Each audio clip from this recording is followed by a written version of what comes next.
Terima kasih buat nafas hidup hari ini. Terima kasih. Aku mengucapkan berkat buat bangsaku Indonesia. Terima kasih. Bangsa yang kau kasihi.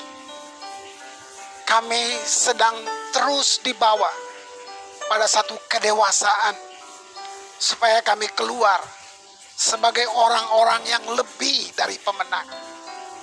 Terima kasih Tuhan. Terima kasih untuk berkat. Kami mau dengar, kami mau dapat tuntunan, kami mau ikut Engkau. Berbicaralah bagi kami. Kami siap untuk menerimanya.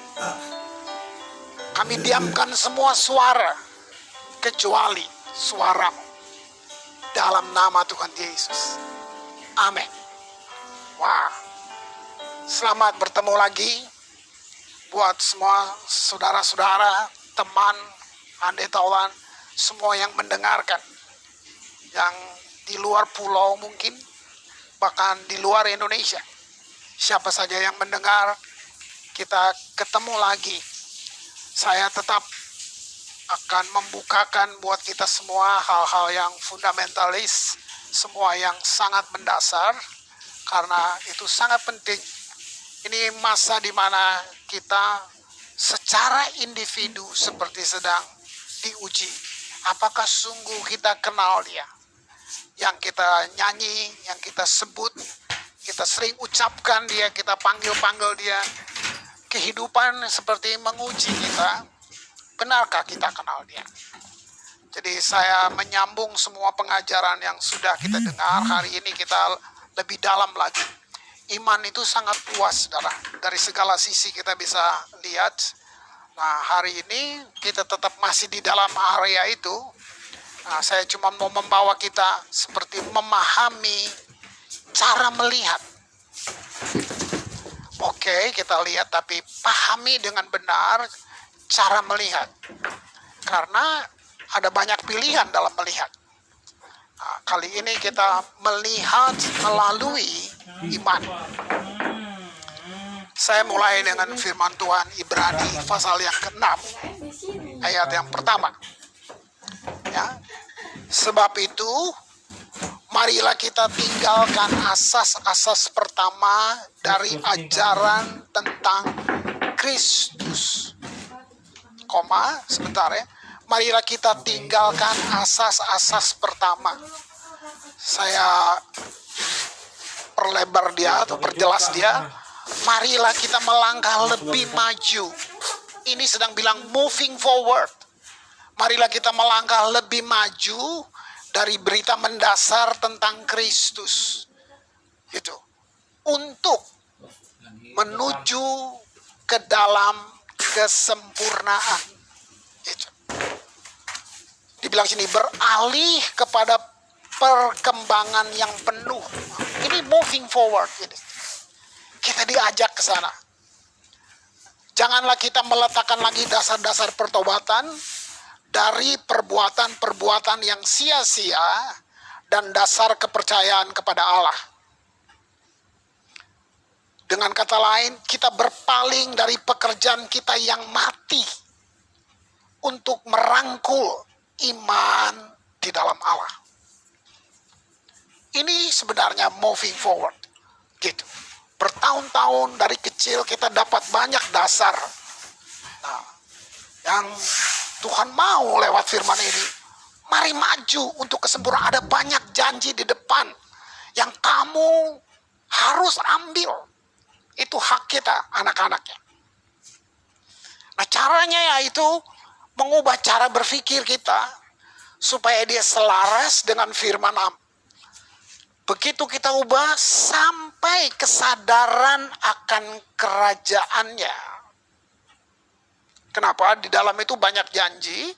Sampai kesadaran akan kerajaannya yang ada di firman itu.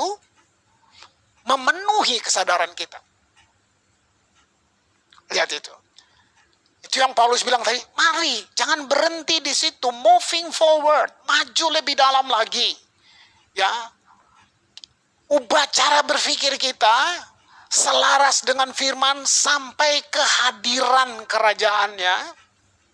Kita baca firman, selaraskan pikiran sampai kehadiran kerajaannya yang ada di firman itu memenuhi kesadaran kita.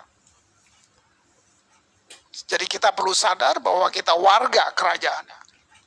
Nah, firman itu masuk, tertanam melalui iman di dalam kita. Nah, lalu kita trigger dia dengan pikiran. Nah, disinilah pikiran kita tunduk kepada firman. Jadi kalau saudara ikuti pengajaran-pengajaran sebelumnya, seakan-akan, karena saya pernah buat statement, iman itu kontra logik. Nah, bukan berarti kita tidak perlu logik. Gitu. Nah, tapi di sini saya mau jelasin dia bahwa logik kita tunduk kepada firman. Itu dia. Ya. Nah, kesadaran ini akan menolong kita menjadi rekan sekerja Kristus. Kita bukan cuma diselamatkan lalu duduk-duduk, tapi semacam ada satu panggilan kudus bahwa kita perlu bersama dengan Yesus menjadi rekan sekerja. Bukankah ini kehormatan? Yesus bisa buat sendiri. Dia tidak perlu bantuan siapapun, makhluk siapapun. Tapi waktu kita diajak menjadi rekan sekerja, berarti kita ditarik seperti sederajat dengan dia untuk menjalankan satu misi di dunia yang harus diselamatkan ini. Kira-kira apa yang Yesus akan buat? Kita lihat firman Tuhan, 1 Yohanes 3 ayat yang ke-8. Ini bahasa. Saya bacakan. Untuk inilah anak Allah menyatakan dirinya, yaitu supaya ia membinasakan perbuatan-perbuatan iblis itu. Wow. Saudara dan saya dipanggil menjadi rekan sekerja untuk membinasakan perbuatan-perbuatan iblis. Lihat itu. Jadi bumi yang sudah jatuh, makanya bumi yang penuh dengan segala kejahatan, kekacauan ini, bukan hanya Tuhan, tapi Tuhan menanggil kita, Tuhan menarik kita yang percaya menjadi rekan sekerja untuk misi ini. Nah, mari kita lihat lagi 2 Korintus 4 ayat yang ke-18.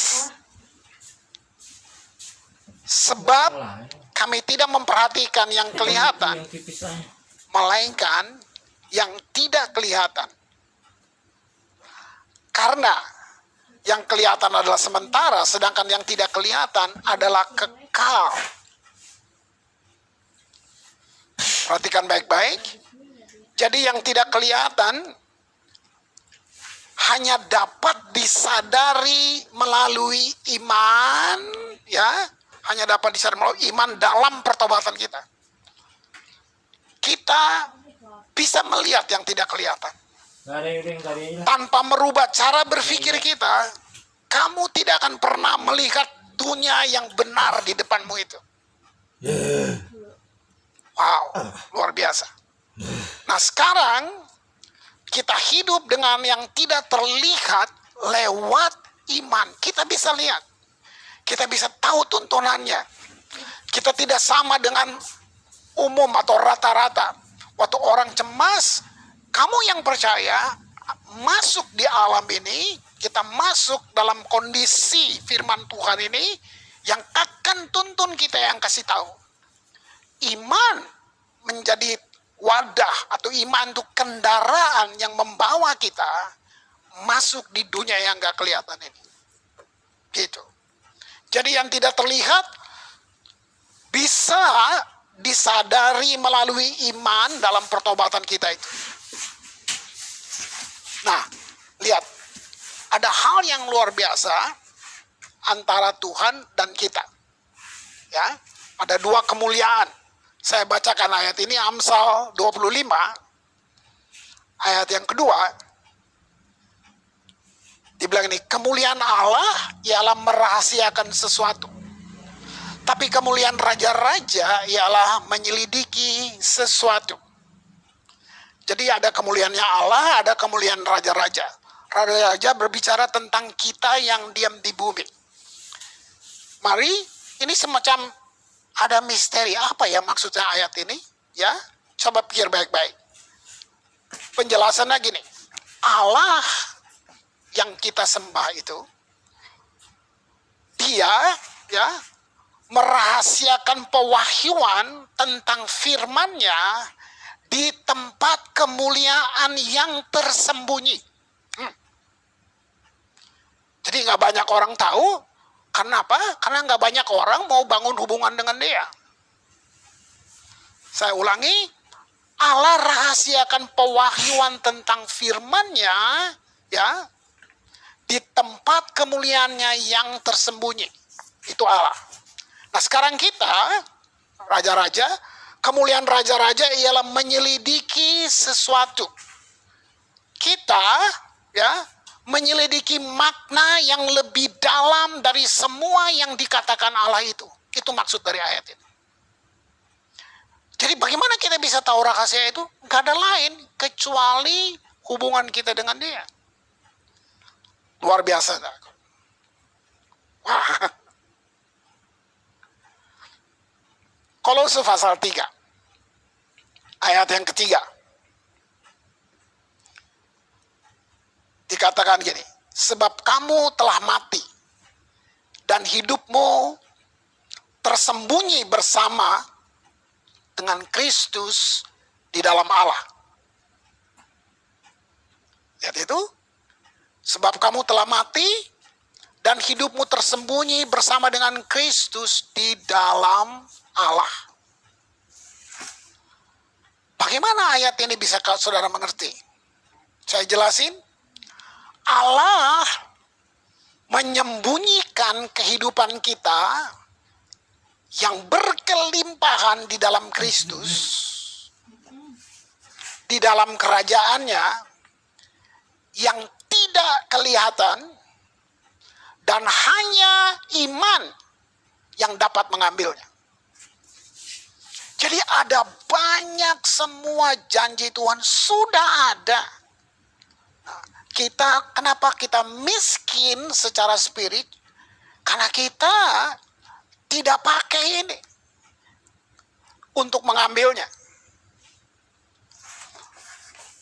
Apabila kita orang percaya, umat Kristen, tidak memilih kerajaannya, kalau kita tidak milih jadi warga kerajaannya, siap alam kegelapan telah siap untuk menunjukkan kemampuannya yang akan mempengaruhi kita. Jadi kehidupan kita hari-hari dikendalikan oleh alam yang lain. Mazmur 103 ayat 19. Saya bacakan. Tuhan sudah menegakkan tahtanya. Perhatikan kata sudah ya. Tuhan sudah menegakkan tahtanya di sorga. Dan kerajaannya berkuasa atas segala sesuatu. Saya perlebar dia. Takhta Allah di sorga itu kekal, aman, kokoh. Lalu kerajaannya yang kita menjadi warganya di situ memerintah seluruh alam semesta. Mengerti ini, sebenarnya kita tidak perlu takut. Kita tidak perlu takut. Jadi bisa lihat, iman itu kunci untuk menemukan alam yang mulia ini.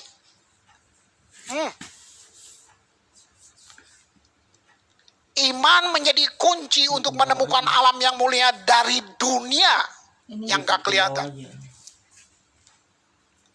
Ini bukan hak para pendeta, ini hak semua orang percaya. Inilah yang disebut dengan kasih karunia, karunia Allah. Saya pertebal lagi 2 Korintus 5 ayat yang ke-7. Sebab hidup kami ini adalah hidup karena percaya, bukan karena melihat. Ya, sebab hidup kami ini adalah hidup karena percaya, bukan karena melihat.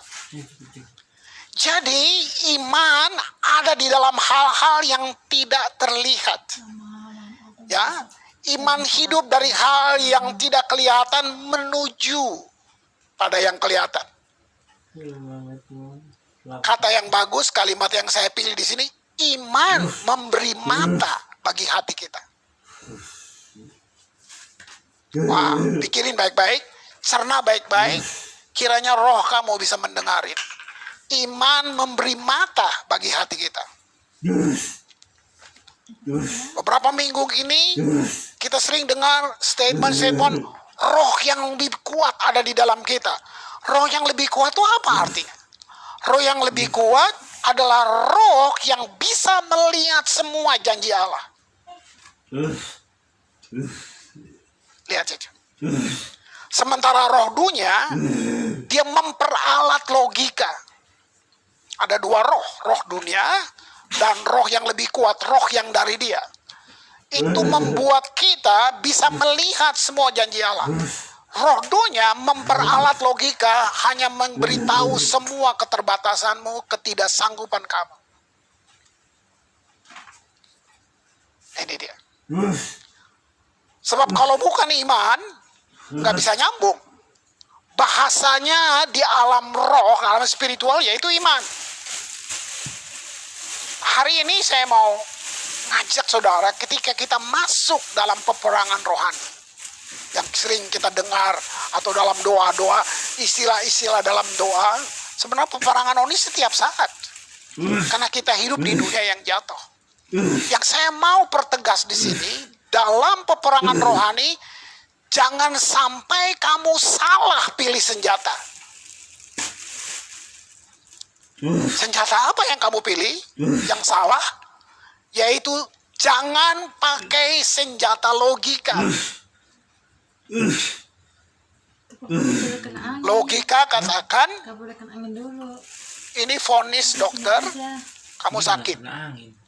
Itu benar, itu fakta. Saya nggak bisa kita pungkiri. Itu logika. Nah, waktu kamu berhenti di situ, senjata itu yang makan kamu. Sementara senjata yang kuat bilang gini, kamu bisa sembuh oleh darah Yesus. Bilurnya menyembuhkan kamu. Nah, di sini pilihan, kamu mau join dengan fakta, logika, atau kamu mau join dengan spirit, dengan roh. Mau join dengan iman. Wow. Jadi pikiran Kristus, kalau bilang, apa pikiran Kristus? Pikiran Kristus di dalam kita adalah akal budi kita yang tunduk pada firman. Jadi waktu semua akal budi kita tunduk pada firman, itulah pikiran Kristus. Kita dikuasai oleh pikiran Kristus.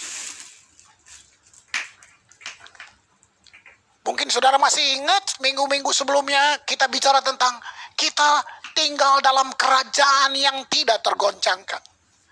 Mari pikir baik-baik. Kerajaan yang tidak tergoncangkan artinya itu dihuni oleh iman yang juga tidak tergoncangkan.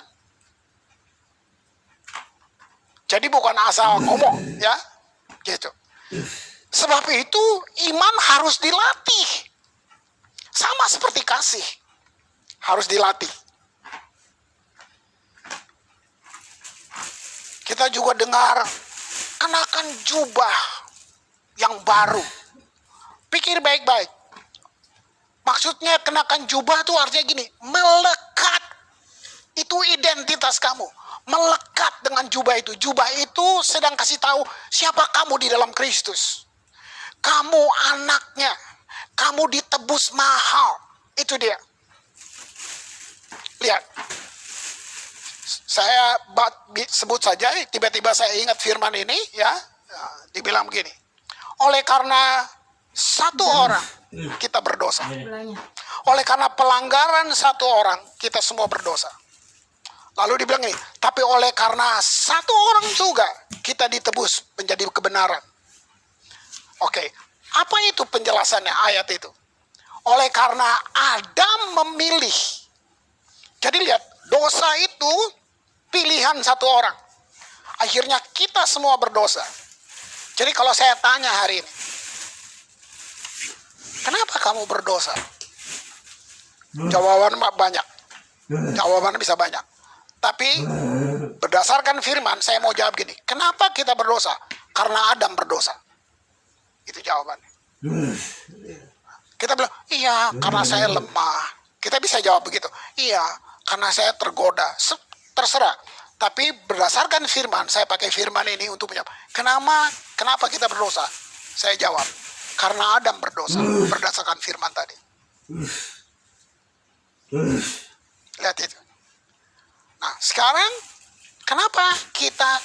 bisakah kita jadi benar? Bisakah kita kudus? Bisa.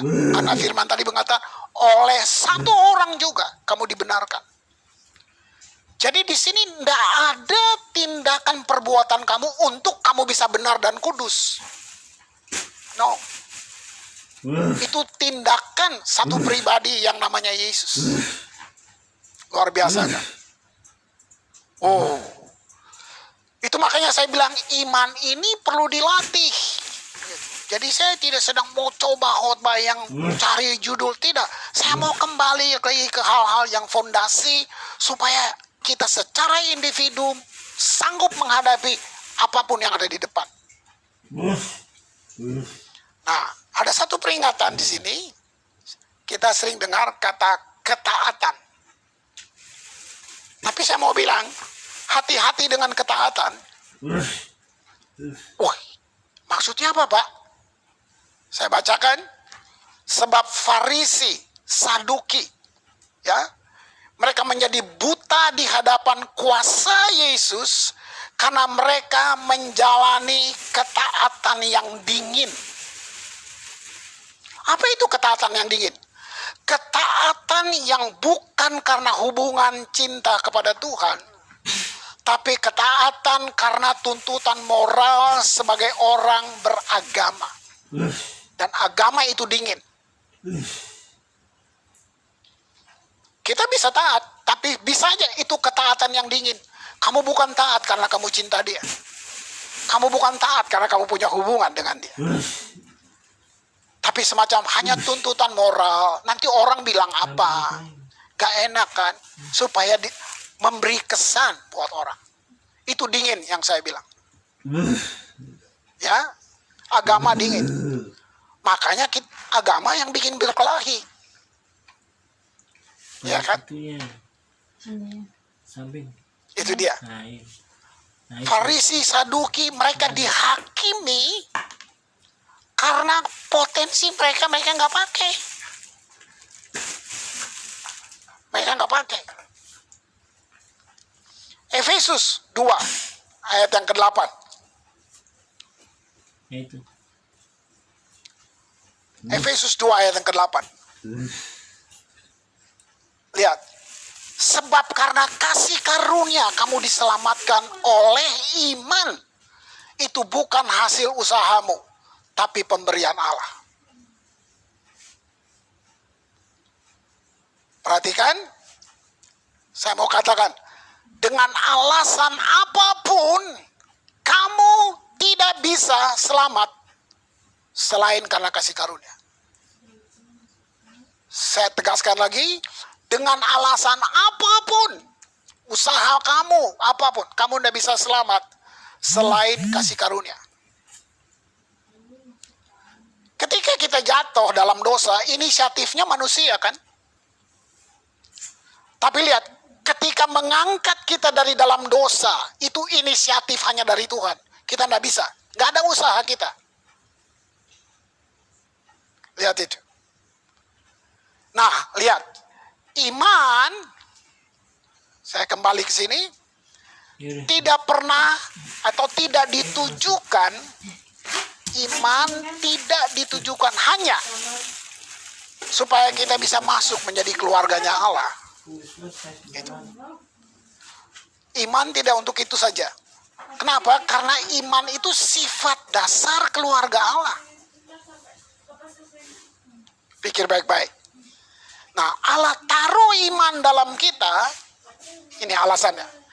Allah taruh iman dalam kita, supaya kita bisa berpikir seperti dia.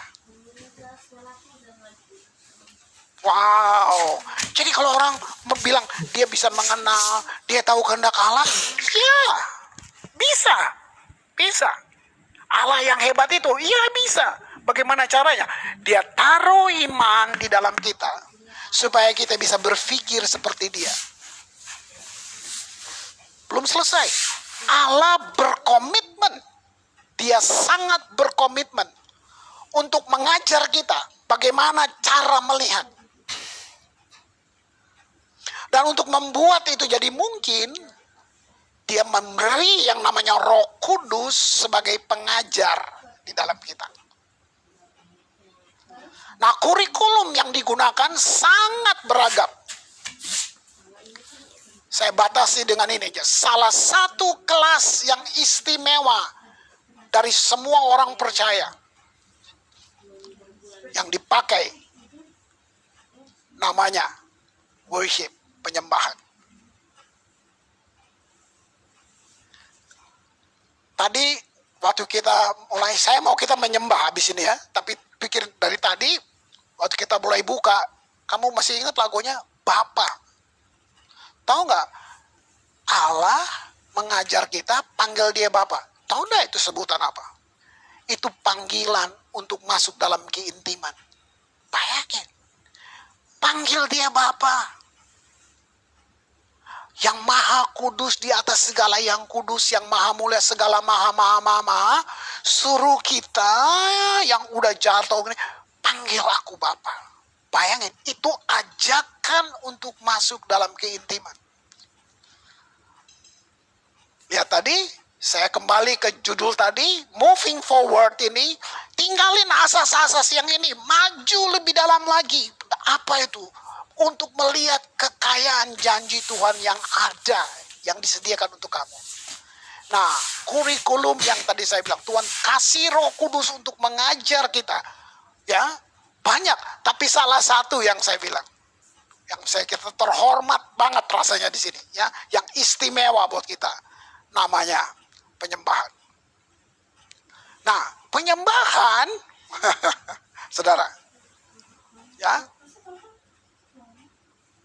penyembahan belajar melihat bukan tujuan dari penyembahan, tapi itu hasil dari penyembahan. Kamu lihat gak hebatnya penyembahan? Saya mau kita menyembah lagi, ya, Noli, Yani. Tapi saya mau, ini baru berapa hari saya dapat tulisan ini, seorang teman kirim saya. Kenapa saya tertarik membacanya? Karena ditulis, yang menulisnya Albert Einstein. Wow. Albert Einstein, ini dia tulis. Dalam masa pertumbuhan, si Albert Einstein ini, dia bilang, saya menerima instruksi dari Alkitab dan buku Talmud. Dia bilang gitu. Saya seorang Yahudi, tapi saya selalu terkagum pada figur orang Nazaret yang berkilau ini. Tidak ada satu orang pun yang bisa membaca Injil tanpa merasakan hadirat Yesus. Wow, pribadinya berdenyut di setiap kata. Ini bikin saya pengen cerita ini. Seorang Albert Einstein bilang pribadinya berdenyut di setiap kata. Tidak ada mitos pun yang sehidup itu. Waktu saya ngerti ini, saya mau menyembah dia. Yuk, Noli, Yani, kita nyembah yuk. Mari saudara yang ada dimanapun. Saya nggak tutup ibadah ini. Saya mau kita masuk dalam penyembahan dan mengalami dia. Mengalami dia.